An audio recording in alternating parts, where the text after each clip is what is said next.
il avait des relations compliquées, Friedrich Merz, de compétition pour avoir à la tête de la CDU.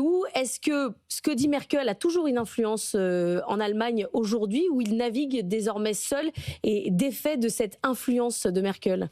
Angela Merkel a gouverné l'Allemagne pendant 16 ans. Elle a été à la tête de la CDU pendant presque 20 ans. Donc, elle a encore une influence. Et au sein de son parti, il y a des gens qui lui sont restés fidèles, même s'ils sont de moins en moins nombreux. Et puis que les gens se sont ralliés à Friedrich Merz.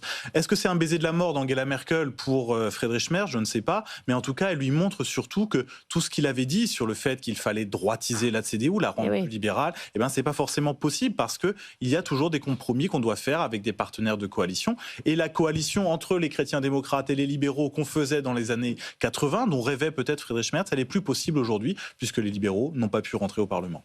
Annalisa. Friedrich Merz nous dit que l'Allemagne est de nouveau sur les rails, mais on sait en réalité que le pays traverse une crise économique profonde avec une récession puis une stagnation. Est-ce que l'Allemagne peut résister aussi, grâce à son modèle industriel, à la guerre commerciale de Donald Trump ? C'est là où le bas blesse, puisque Friedrich Merz avait promis 2% de croissance. C'est dans son programme, avec l'abaissement des charges, avec la libéralisation de la question des heures supplémentaires, avec la baisse du coût du prix de l'énergie. Est-ce qu'il va y arriver dans ce contexte international avec un Donald Trump très erratique sur la question des droits de douane? Je mets des droits de douane, je les retire, etc. Ça va être compliqué, notamment, comme vous le rappelez, que l'Allemagne, la croissance allemande repose sur un modèle industriel lié à l'exportation. Néanmoins, n'oublions pas le poids du PIB allemand dans la zone euro. L'Allemagne est certes en difficulté, on a une stagnation économique, on a quand même un PIB qui est très volumineux et donc des réserves, si j'ose dire.